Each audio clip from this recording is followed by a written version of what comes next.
In this video, I'm going to finish the first world of the hardest PvZ2 mod ever created, PvZ2 Vex. For some context, the tutorial took me around 1 hour to complete, and these next levels are nothing to joke about, you will see now. Level 11 is a night level with the objective of not losing more than level plants. Not only that, but I'm also not able to pick sunflower. So how am I beating these zombies if I don't even have sun to plant? Well, here's the thing, I have a grand total of 2000 sun to place my defense and also 3 plant foods to use. Boomerangs are really distraught here. Picking Gravebuster is also necessary for planting them in the first column though. Walnuts are of course also needed, but they will not last long, that's for sure. Iceberg lettuce plant food is also really great, as you will see later on, because I mean, who doesn't like freezing the whole lawn, right? I ended up using 2 power-ups and this level is kinda meh, so let's move on. Now it's time for the Gargantuar podium level, a conveyor level with the first 3 columns filled with gravestones to destroy. Here is where our new gimmick is seen in action though, Desert Burning. This fire covers the whole row, killing each plant and basically zombie, including gravestones. It's also a 4 flag level, so of course I was cooked after an imp was thrown past my defenses. The level itself was kinda tedious. It was such a long level with so little room for error that, well, made me use some more power-ups. There are some interesting parts, like at the half of the level the whole lawn is erased thanks to the Desert Burning, but overall same thing over and over, so let's move on. Level 13 was something. Pyramid zombies are here and even portals to bring more zombies. A lot of stalling was needed and basically Bong Choi carried most of the level. Also, you know that meme where YouTube comments say something like triple sun is a biblical level grid? Well, trust me, that's nothing to what an average lawn looks like in Vex. The last flock was the most interesting part in this level since it creates a bunch of portals, even in the first column, spawning a bunch of different zombies, but nothing that a few Bong Chois can't handle. Level 14 and oh god, the first column has flowers with lawnmowers? Well, they are basically useless until the final flag, but you will see why. The whole level was basically an excuse to spam the most plants you can to prevent a lawn filled with gravestones, because in this level there are a lot of Tomb Raider zombies. Bong Chois again were the solution and are going to be in a lot of the next ones. And when everything was looking good, the final wave came and... That was close. With this level finished, I unlocked Chomper. Level 15 is where Chomper is introduced. Chomper in this mod is actually quite important, probably one of the most important plants in the game. So I contacted the creator of this mod and asked him about all the changes because some of them are really easy to miss. I will leave you the whole message on screen, but to summarize, Chomper works as an insta here. This means it's usually useful just to plant, eat the zombie you want, and his work is done. Also has his hit speed reduced. This change is essential for eating explorers, just like you see here. This in vanilla is impossible. Again, Desert Burning really sucks and can destroy a good portion of your defense really quickly. I managed to do basically all of the level without big problems, at least until the final wave, because even if Desert Burning really saved me right there, with the so little sun I had, all these zombies were just too much. Let's say someone helped me a little bit. Level 16 is a locked and loaded level, having to survive with 2 power lilies, cabbage pult, chomper, and of course potato mine.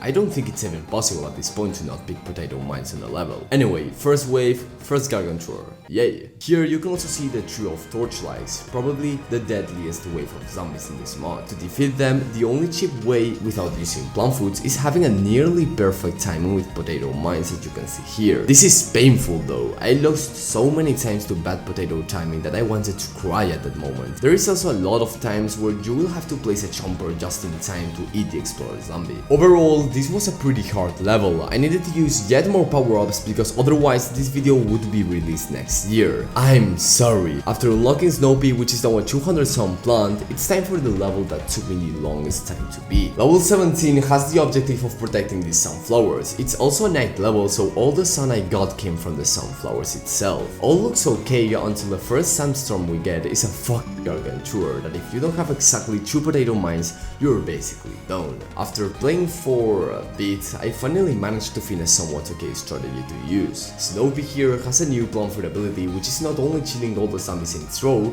but also starting a rain of chilling bees that freezes all the zombies this bees hit. The level overall was extremely frustrating, which has logic because, I mean, this is a Kaizo mod, but still, it was so sad seeing how easily I could lose here. What is needed for sure, it's a clone of Snoopy's and a lot of Bong Chois. Not only that, but you also have to be careful of not letting any torchlight zombie too close of the sunflowers, because otherwise we'll restart again. Again, it was such a pain, so if you want to experience it yourself, just play the mod. I will leave a link to the Discord in the description. Level 18 is a really interesting level for sure. It's yet another conveyor level, but this time we have to protect this column of walnuts. From what exactly? Because no, it's not only from the zombies. Desert burning is again here, and this time it's even more annoying than before. 2 consecutive desert burning, it's all it takes to burn these walnuts. So how exactly am I gonna protect them? Well, of course using plant foods. That's the whole purpose of the level, to be honest. Use plant foods when needed to protect these walnuts. It's also a really long full flag level, but beside that, there's nothing more to talk about. Also, oh my god, I hate Cleopatra so much. Now, here's probably my favorite level of this mod so far.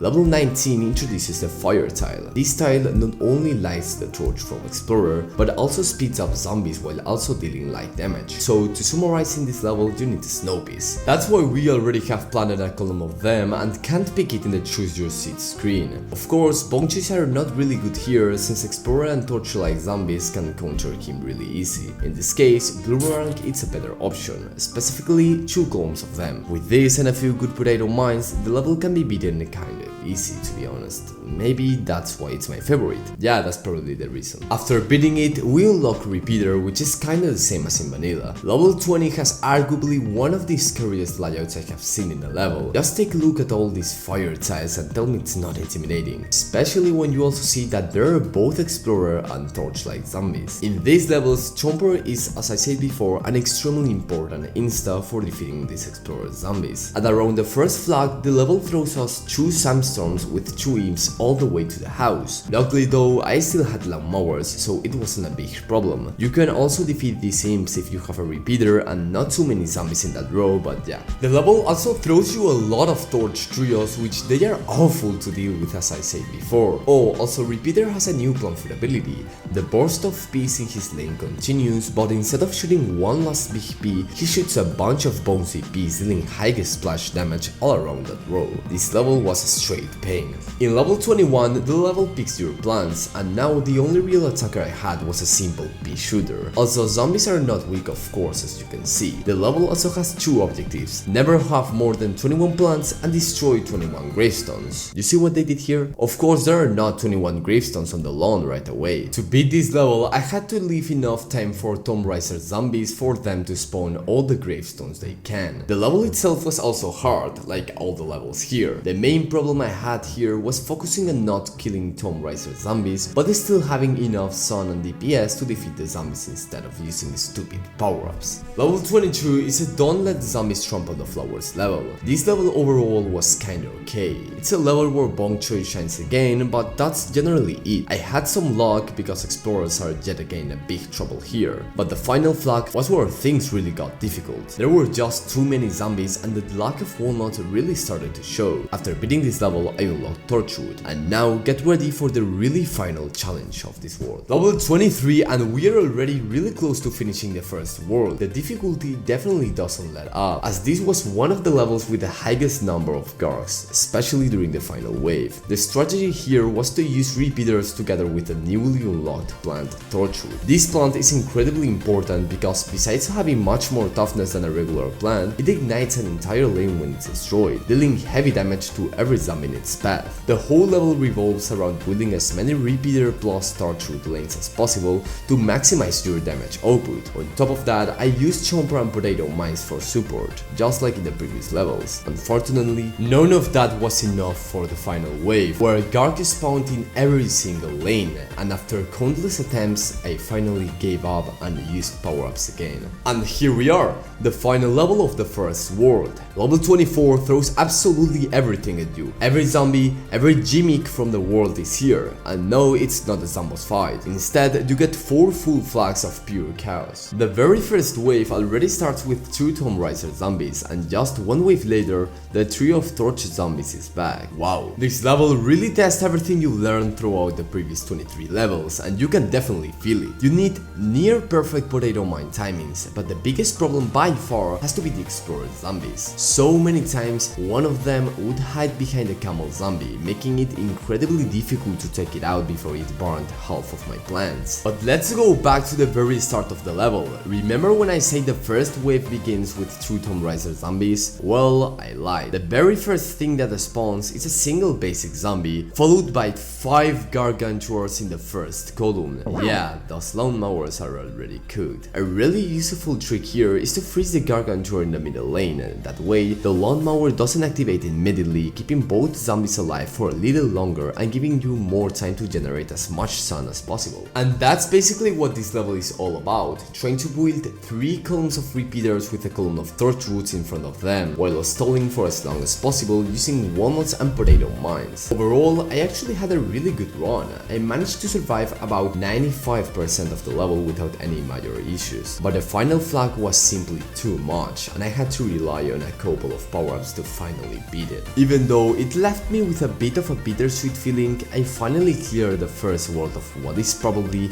the hardest PvZ2 mod ever made. But wait, because there's still a level left. This is Kava's Fountain level. It's made by Bambi, a YouTuber you might already know if you're inside the PvZ community. And how hard is this level? Well, it's really unfair to say the least. The objective is simple: move the zombies from lane to lane using the minecarts so the chomper can eat them one by one. However, if your timing is even slightly off and one of the iceberg lettuce activates, you're done. It doesn't sound too bad on paper, but actually playing it is a different story. Sometimes the zombies don't even switch lanes after you move the card, and worst of all, the iceberg lettuce trigger range is way bigger than it should be. A lot of the time they will activate even when the zombie still looks pretty far away. Since this is just an extra level, I decided to skip it because the game lets you use as many power-ups as you want without any cost. If you want to try the level yourself, don't forget to download the mod from the Discord server. The X just keeps getting harder and World 2 is proof of that. From what I've heard, Pirate Seas is going to be 3 times more difficult,